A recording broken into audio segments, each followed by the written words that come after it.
I'm Rachel Galligan, and I got next.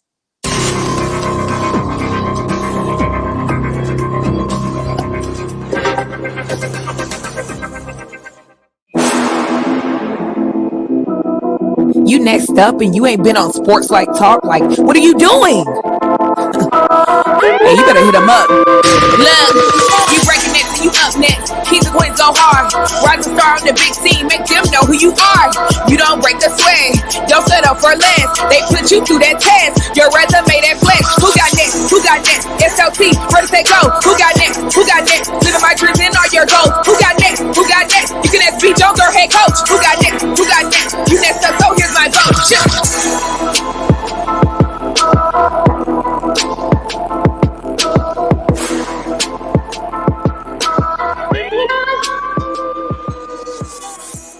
SLT Nation, welcome back to another fire episode of Sports Life Talks. You got next, a platform that gives exposure to the voices of tomorrow. That's right, we are celebrating the rising stars in our community who are doing big things and living out big dreams. And ladies and gentlemen, we got a special one for you tonight.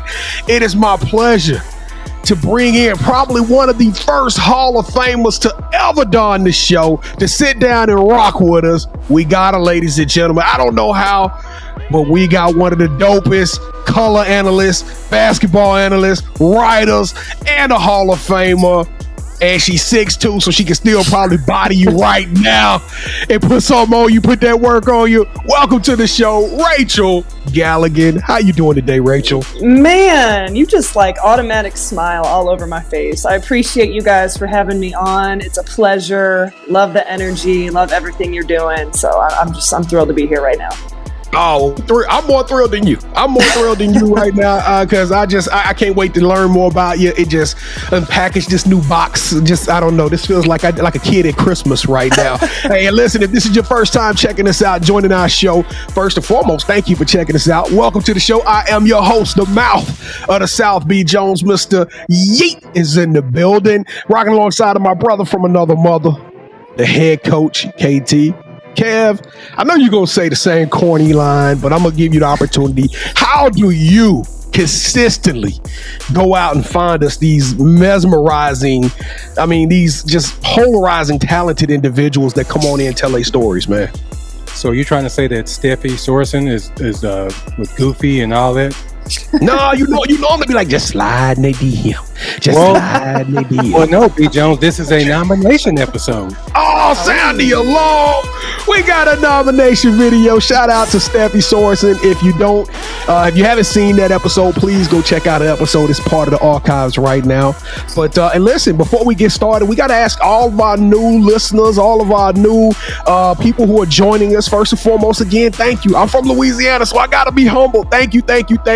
We know that there's a million other platforms out there, but you chose to rock with us. But we need to ask a small favor. Technically, it's two small favors of you, all right? The first one is, let's like this episode. And now, in Sports Life Talk tradition, number 2 is free 99. We need you to help us to continue growing the momentum of this show.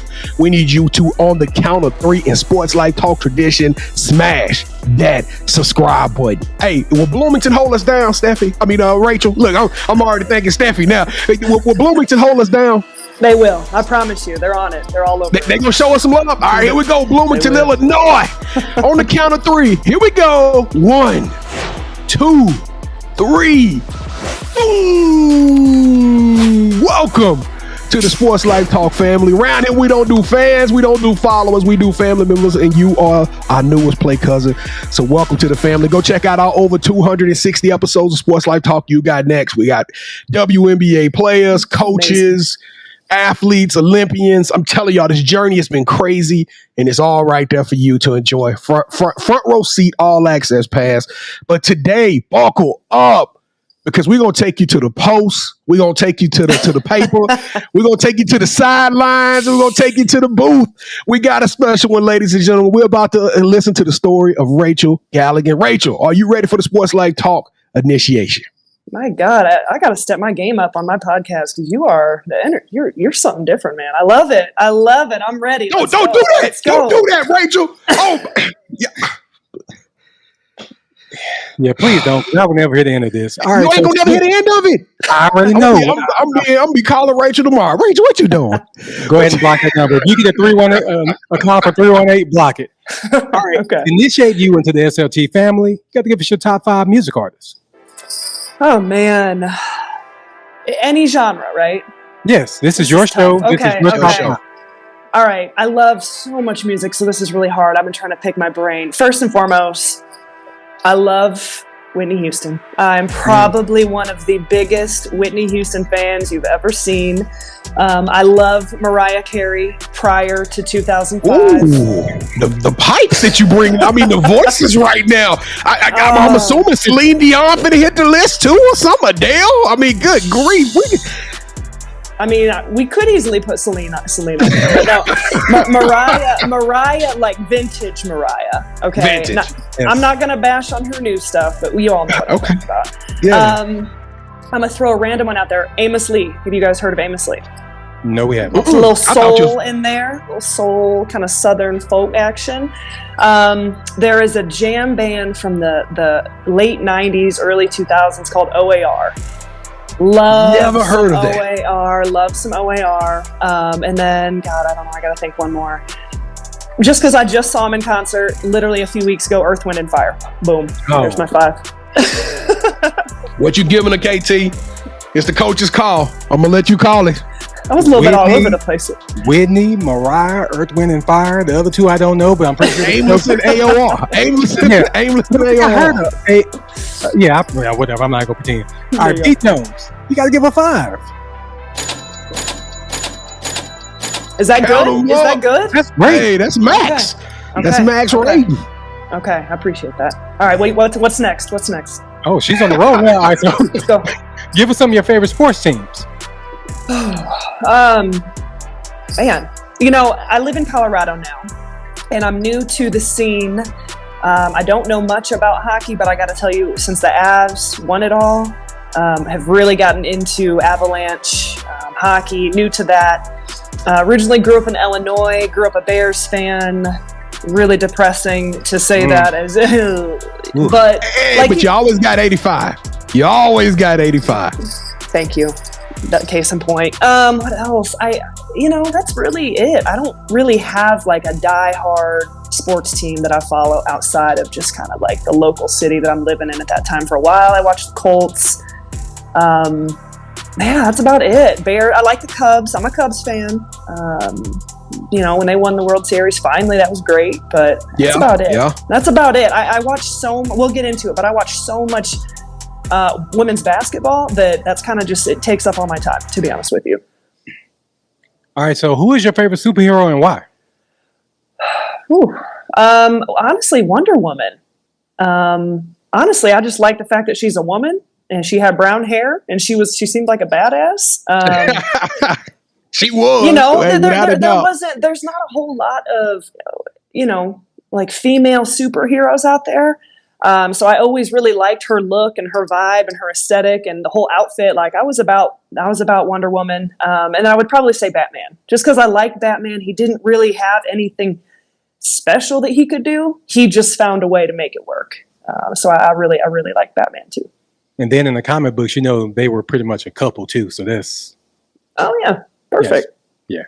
Yeah. So Wonder Woman. Oh, that goes hand in hand. Perfect. Yeah. Linda Carter, Gal Gadot. Oh, Lord. All right. So since every good superhero needs their own theme music, Diana Prince, what would your theme song be?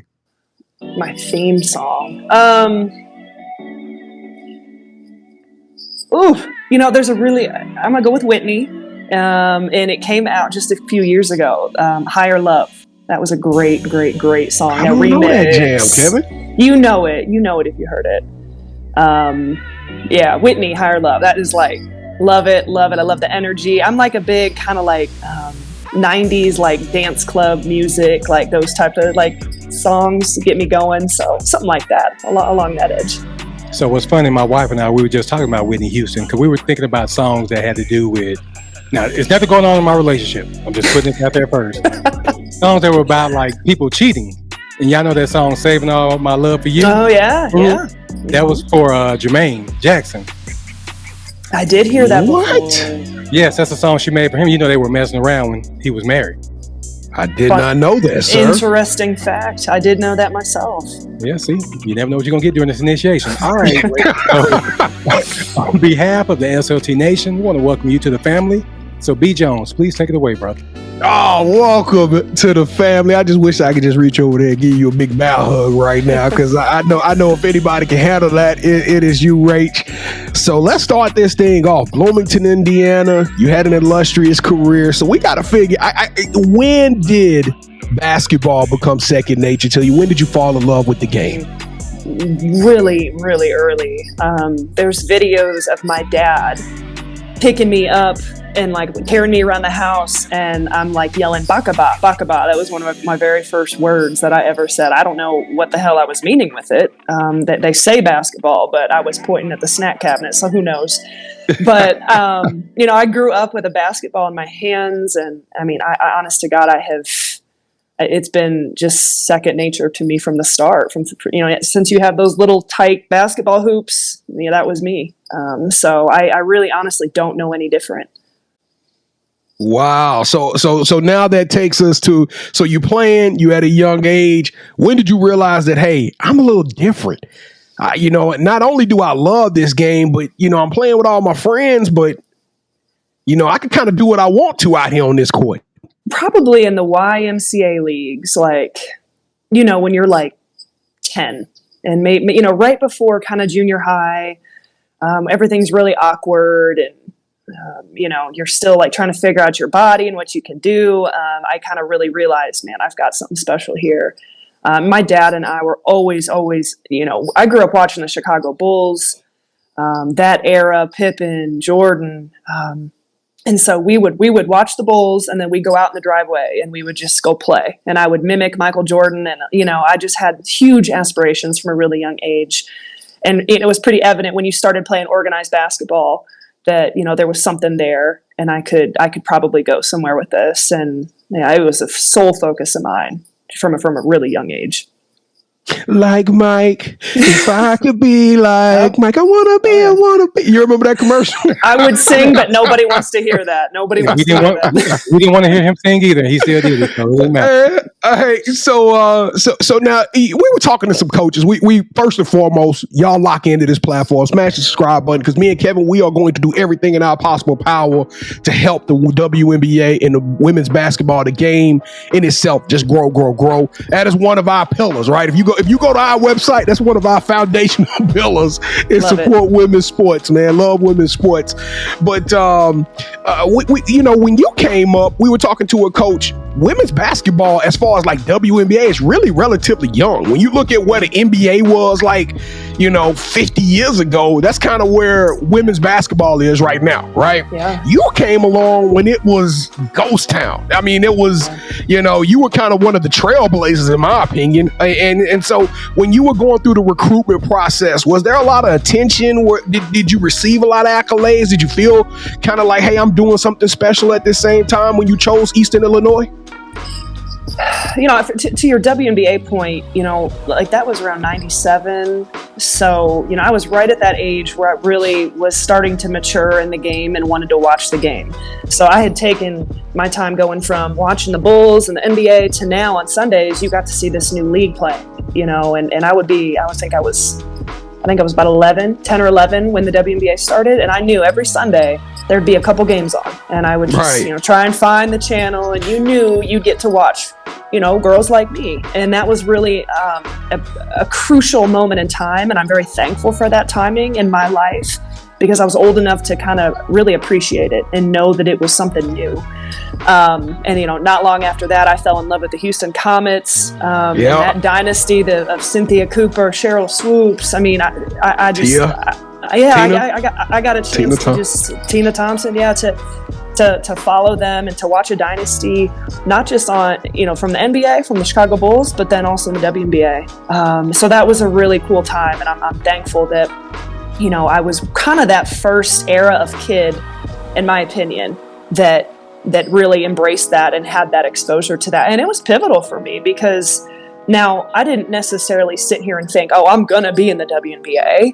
I never was, but I thought I'm going to play professionally one day.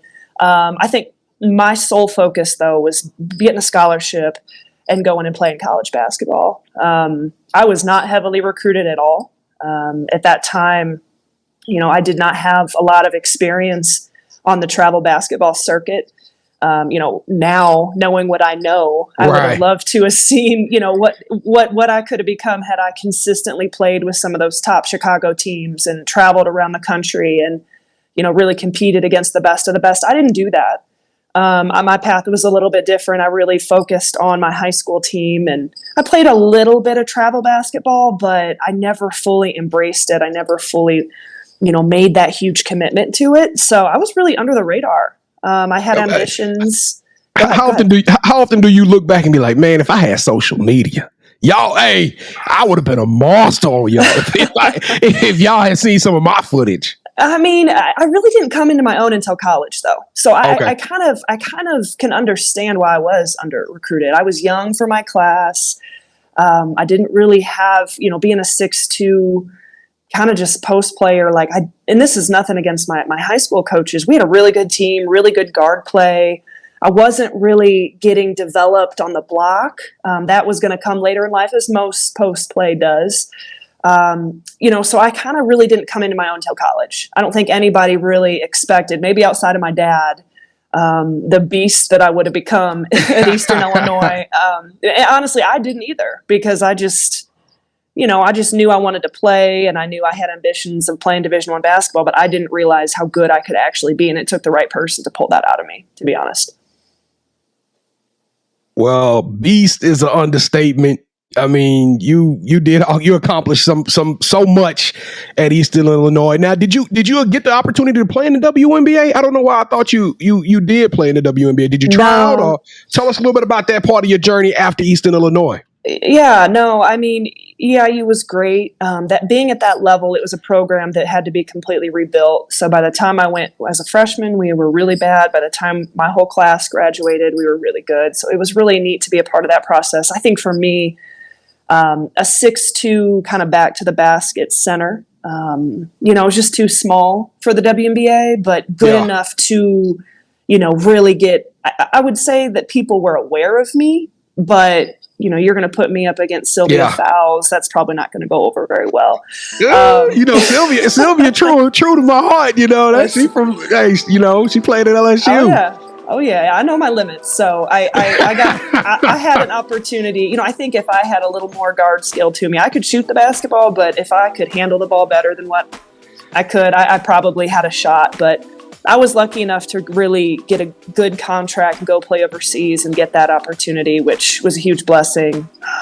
There's a lot of people, especially coming from the level I was at, it's hard to get those opportunities. So that was a huge win for me and an incredible experience. Yeah, I don't know why when we first started doing this, I just thought if you wanted to go play overseas, you could. It don't work like that. It ain't even close to that. We've had some overseas ball players come on here and kind of school us a little bit, and it's a crazy process. So let's talk about you making this transition, right? You take this athletic, competitive, this beast and this monster on the court, and now you go and you now want to present the game. You now want to be a part of the game in a different aspect, to where you actually provide in the form of entertainment. Tell us a little bit about that maturation process from going off the courts into the color commentating booth. It was weird because the reason I stopped playing was because I got an opportunity to coach Division I basketball, and I was like 22 at my alma mater, and I kind of had a choice to make. I'm like, do I hang him up or do I go coach? Now there was like a 6-month gap in there where I got my first taste of being a color commentator for my alma mater. And I loved it. My degree was in communications. If you give me a microphone, I'm going to talk. I was able to analyze the game, as a former player for that coach, and I loved it. So I kind of put that in my back pocket and just said, I really enjoy this, but let's just kind of see where this coaching thing goes. So, I mean, the start of my career was definitely being able to have my hand in a bunch of different stuff. Being able to experience the game, not just as a coach, as a recruiter, as an international traveler recruiting internationally, but being able to be an analyst as well. So from there, I coached Division I basketball for like 7 years. Eastern Illinois at Ball State. I was at Grand Canyon. I coached at the NAI level for a second. And I mean, obviously that was invaluable, being able to do that at such a young age, and, different levels, different phenomenal universities across the country. And as I'm doing it, I'm recruiting internationally, which is a huge aspect of what I do now. I do a lot of things, and it's really confusing for a lot of people now. You're doing everything. Yeah, I've done a lot of stuff, probably outside of reffing. That's probably the one thing I have not done. But so I was recruiting internationally. I was really, really good at recruiting, really good at post-development. And so I would travel all over the world, and I would recruit these players from different countries. In Europe, I would recruit a couple players from Slovakia, from Sweden, from Spain. And I kind of had this desire in my heart, like, okay, I've got this. I'm at this point in my life, I think I was 26. I'm like, I kind of feel like there's more I want to be doing. And coaching at that time was kind of putting me in a box. I couldn't explore some of the other areas, things that I wanted to do. So I made the jump of getting out of coaching. I decided to move out west to Colorado. Just, again, I had grown up in the Midwest, in Illinois and Indiana my whole life. I wanted a change of scenery, a new opportunity, just to see the world and, have a little bit of freedom at that point. And I decided, I just kind of started putting my name out there. Like, am I going to get a 9-to-5? Am I going to, get into sales? What am I going to do? And it always came back to basketball. I could not get away from women's basketball in some way, shape, or form. And so I started training. I wanted to start my own international recruiting service, which is a huge aspect of what I do now, called Go Global Recruiting. And I had to get up enough courage to do that. And finally, it took me a few years of kind of figuring it out. We go through those aspects of life where you kind of just have to figure out what you're doing and what that looks like. And actually, when it comes to the media aspect of stuff, I was looking for something that would complement Go Global, the international stuff, because while I get to go overseas and recruit internationally and help the universities here, it does leave opportunity to do other things. And I always wanted my life to look like that. I wanted to do a lot of different things, and I wanted to grind in a way, that not only just gave me freedom, but let me just kind of use a lot of the different tools and passions I had picked up. So I reached out to an outlet called Hero Sports. Not sure if you guys remember it or familiar. They kind of found their niche in like Division II and football. And I just reached out one I think summer, and I said, hey, do you ever need anybody who can like be an analyst or just talk about the game for you guys? I don't even know what you do. Didn't hear back. They heard back from them, I think like three or 4 months later, and they said, hey, yeah, are you interested in writing for us and covering NCAA tournament? And I was like, writing? Like, I've talked about the game. At this point, I'm still doing the color commentating. I had done it for Air Force Academy for years. I had done the Illinois State Tournament, some stuff in the MAC at Ball State, but I had never written before. So Hero Sports was like, yeah, we want you to kind of write about the NCAA tournament and just write like you're a coach, analyze it, tell us what you see. And so I was like, okay, I guess. So I just started writing like I was talking about the game. And that was, I don't know, maybe 5 years ago. And here we are now. I'm like writing for Just Women's Sports. And I've done a lot of work with windsidr, which is a huge, platform of ours, talking about the WNBA. And that's kind of how I got into the position I'm in right now, being kind of a voice of the WNBA and a huge advocate for it, and writing stories and analyzing the game. I mean, it's just been a hell of a journey for me. Hey, y'all gotta go check out Just Women's Sports, because I went and checked out some of the articles, like the 12 leading coaching candidates. That article's super dope. You got a lot of great work on there. I saw Appreciate you did that. something about Sylvia Fowles, and Yep. I was able to kind of comb through it for 1 second. But I want to touch on the global recruiting thing, because me and Kevin, we had the privilege of going to a WNBA game, and when you think about the top 4 players in the NBA, just the regular NBA, are all international players. Giannis, Joel Embiid, the guy Luka Doncic. So Yeah. I mean, Joker. Yeah, Jokic. So the best players in the world can be from overseas. And then we were at this WNBA game, and I mean, literally, it was probably about, I don't want to be over embellished, so Kevin correct me, but it was about 5 or 6 people, and they had on these German colors. They had the German flag. We watching the Chicago Sky versus my Dallas Wings, right? And they were there to see Erica Messman. And another young lady who played, I think it was Courtney Alum. No. Vanderfield is the point guard. No, that's not her. She's from here. Are you talking about Belgium? You're talking about Belgium. So it was Julie maybe it was Allemand. Belgium. Yes, Julie yes. Allemand, yeah, Julie Allemand. That's who it was. And I mean, they were in that thing deep, and they were celebrating. I thought they were, because I was like, why do people over here wearing this, these foreign colors? And then after the game, they came down and the players came out. It was pretty cool, but it's a big time international presence in basketball, and we need that here. I thought that was a cool moment to see another country be represented so well on our WNBA courts. Tell us a little bit about how you are integrating the sport, and do you see any of your players coming through or getting that opportunity?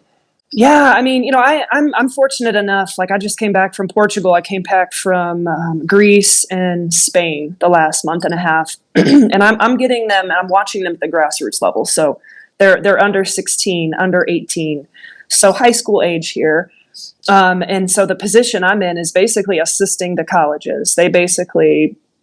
I'm like an extension of their coaching staff, if you will. And they rely on me to kind of be their eyes and ears overseas, primarily in Europe. There's a ton of talent in Australia. There's a ton of talent in Canada. I mean, I focus really just on Europe.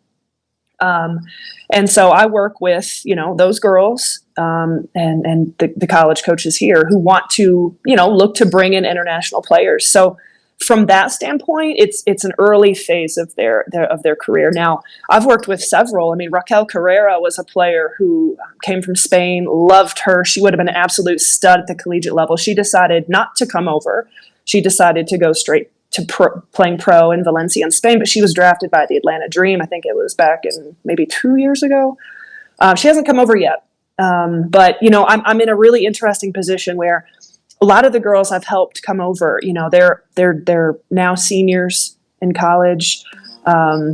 Lorella Kubai was a really, really tough Italian player who played at Georgia Tech. She was drafted.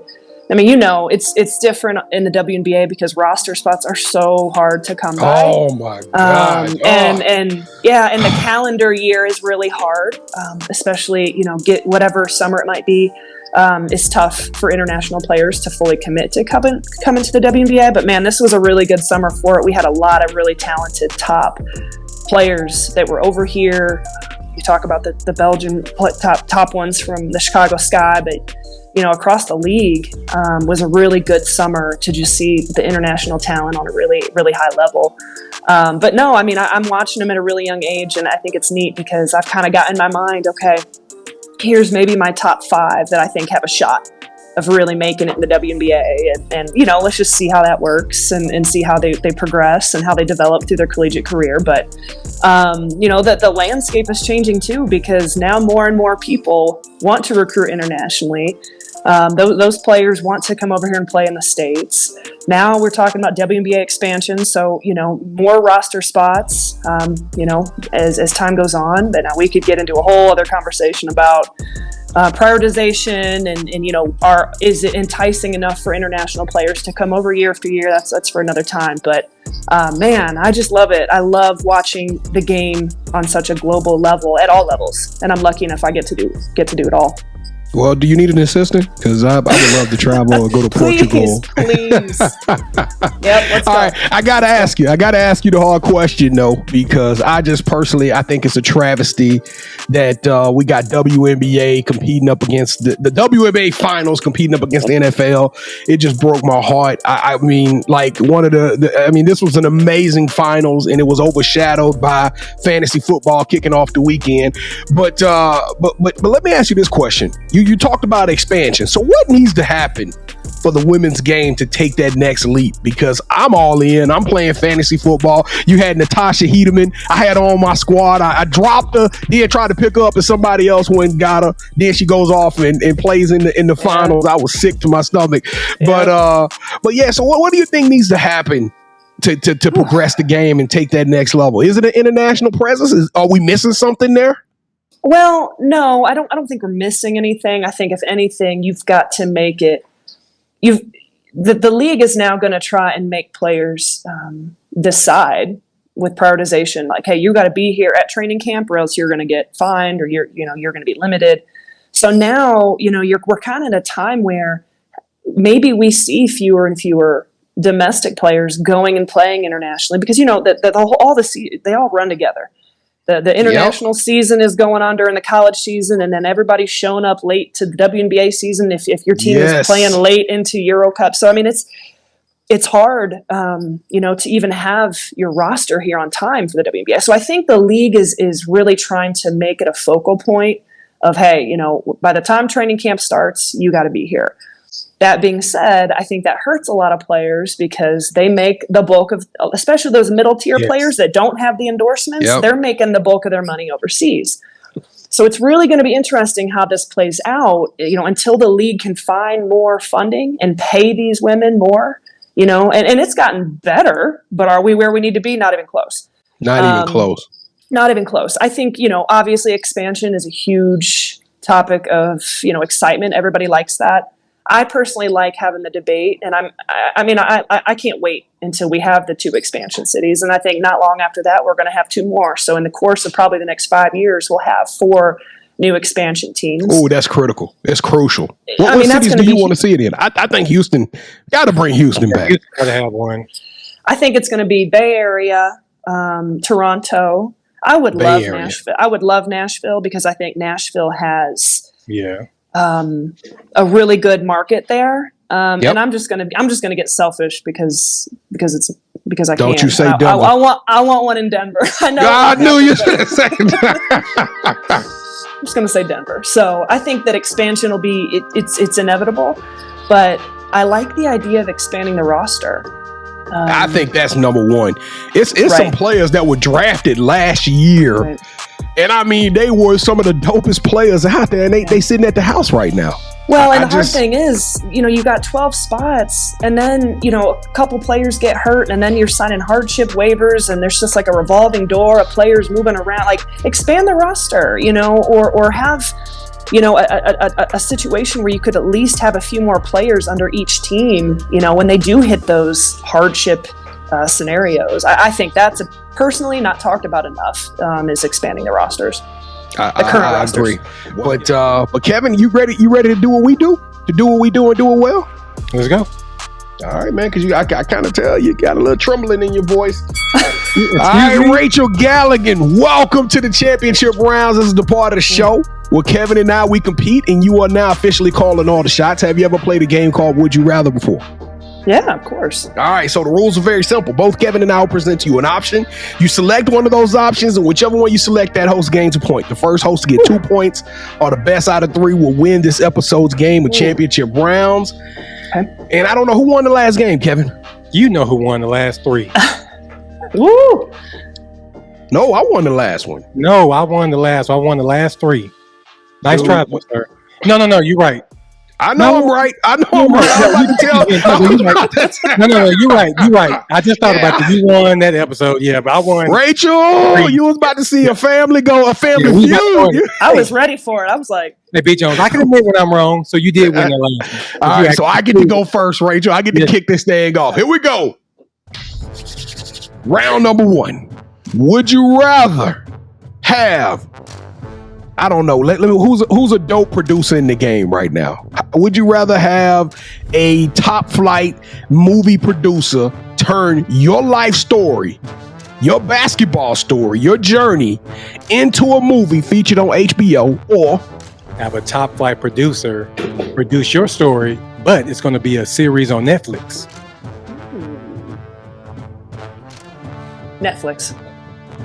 Netflix? You heard her. She said Netflix. Netflix. Go ahead. Just wait. Come on. Killing me. All right. Round number 2. I don't know why. I know it's happening. I laugh at it every time. All right. So would you rather host your own cooking show where you interview athletes as they take you to their favorite places to eat in their hometowns, and you're not the one that's doing the cooking, or would you rather host a YouTube basketball pickup series where you get to interview professional basketball players playing one-on-one while interviewing them in the gyms that they grew up in. Yours.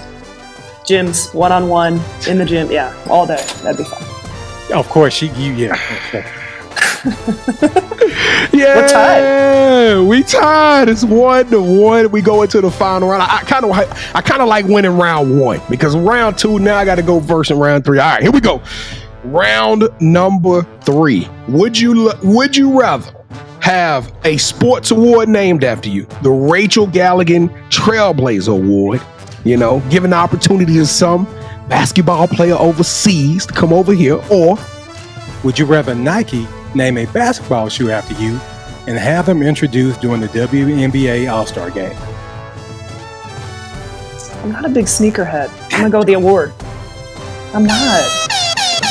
I know that's not cool to say, but I'm just now I gotta hear. Oh my goodness! sorry. Ladies and gentlemen, history has been made again. Oh my God. Y'all got a belt and Rachel. everything. Yeah, Wow. Rachel, you my sister from another mister. You did this. You did this. It's so heavy. Oh my God. Oh, best episode ever. Best episode ever. But didn't you say that the last time you won? So you're just Yeah. Hold on. I got so excited I knocked my headphones out here, KT. I got so excited. All right. he's not humble when he wins. That's why I hate Oh my God. You see this? Great. I love you guys. the Okay, B. Jones, goodness. We need more Alhorn.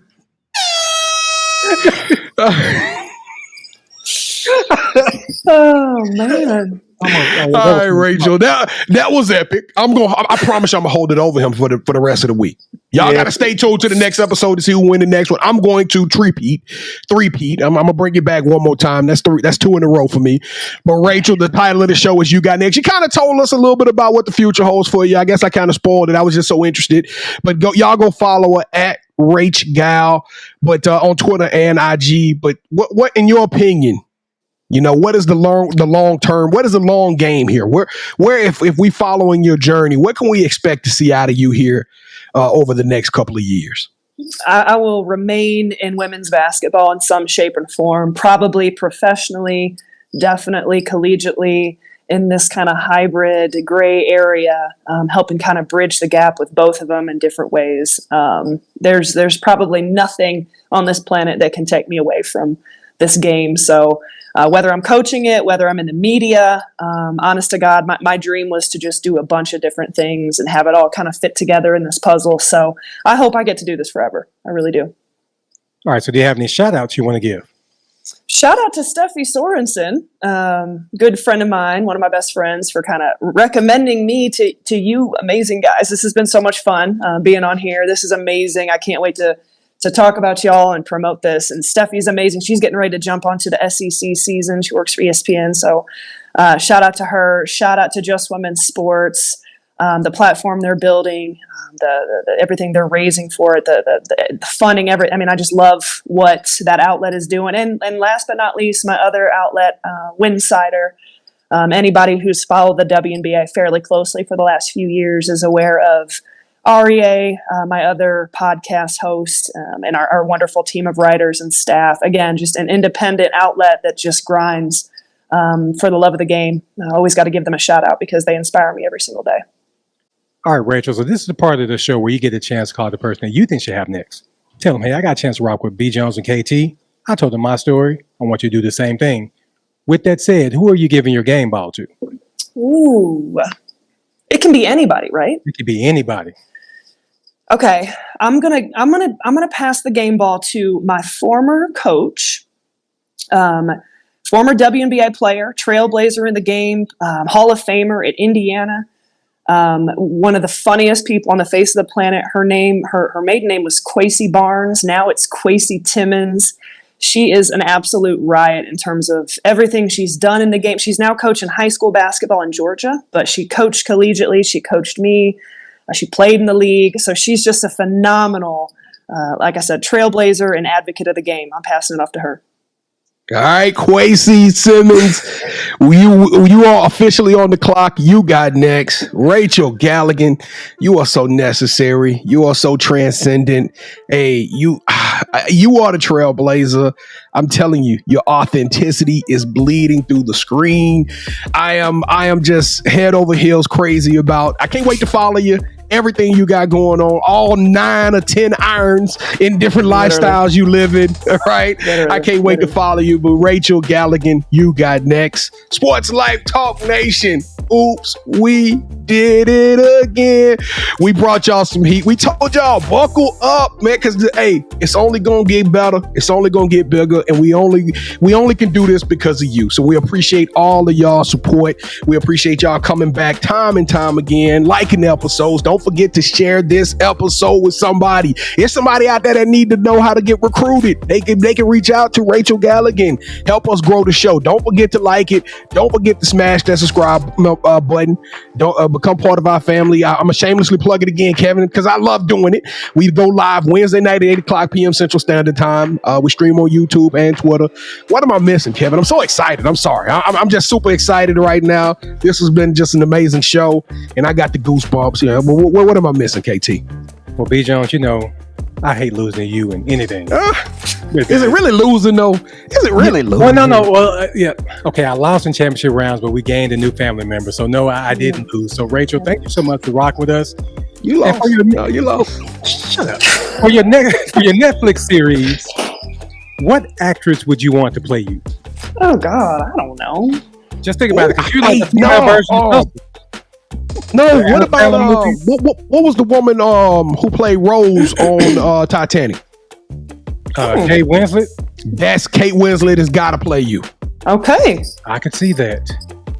How about Julia Roberts or Kate Winslet? Julia's off the chain. Yeah, I was going to say that would be an honor. They're both great actresses, so yeah.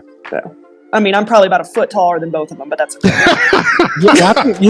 No, Julia Roberts is kind of tall. I thought she was like... She might be like 5'10". 5'10". Yeah. Maybe. I don't know about Kate Winslet. She may be about 5'6", 5'7".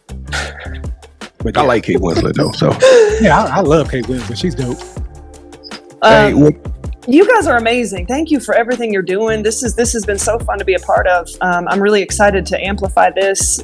I mean, anything I can do to help y'all. And again, huge fan. You gained a huge fan, a big follower, a family member. Anything I can do, I just appreciate you both so much. No, thank you so much for rocking with us. We really appreciate it. Yep.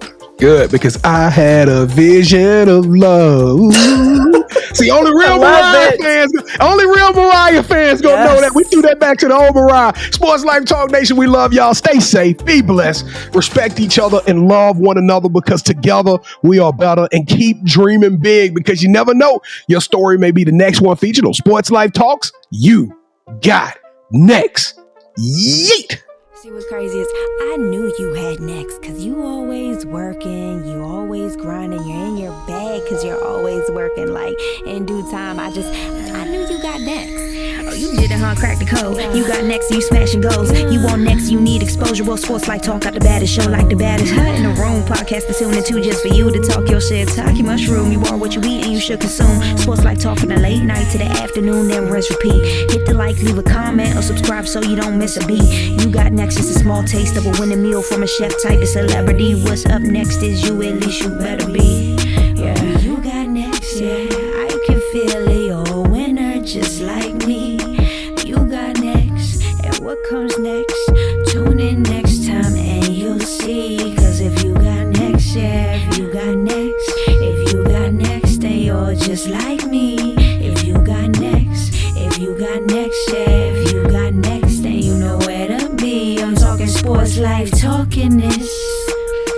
Yeah. Sports Life, talking this.